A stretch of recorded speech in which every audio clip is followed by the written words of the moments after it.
La journée internationale des infirmiers et infirmières représente normalement une journée de réjouissance et de réflexion pour nous, vu les efforts que nous fournissons aux côtés des malades.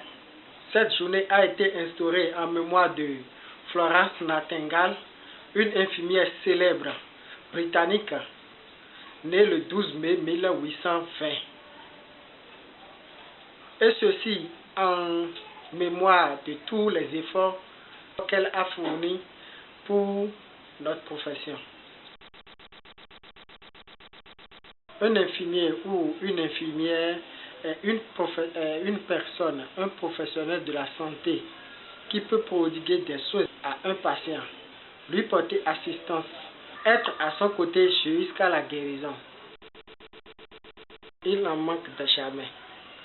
Parfois, nous sommes confrontés à des patients récalcitrants, nous sommes confrontés à des patients qui ne reconnaissent pas le travail que nous fournissons. Et il y a aussi le manque de matériel qui ne nous permet pas parfois de prodiguer des soins de qualité.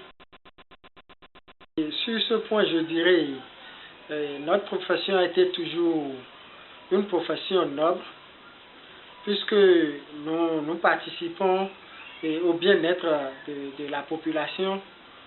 Donc, je dirais, et de nos jours, il y a moins de corruption avec le gouvernement actuel.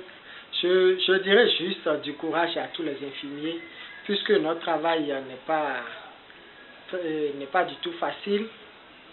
Et je leur dirais juste du courage et beaucoup d'ardeur pour le travail, et que le travail bien fait soit toujours notre devise.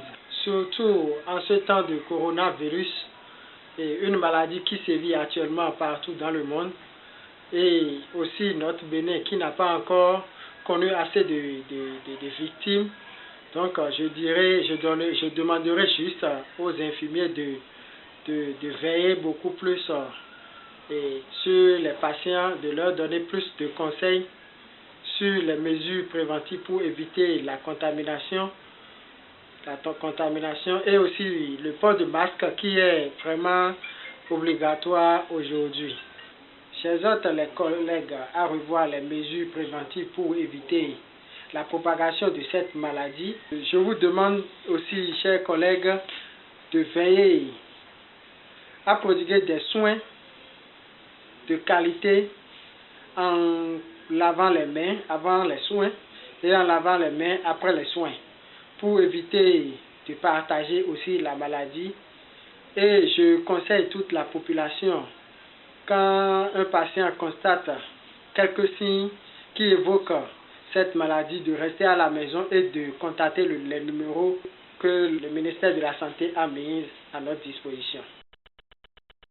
Nous leur demandons de redoubler d'efforts pour toujours éviter la propagation de cette maladie. Je dirais merci et bonne fête à tous les infirmiers et infirmières du Bénin. Vive la profession infirmière!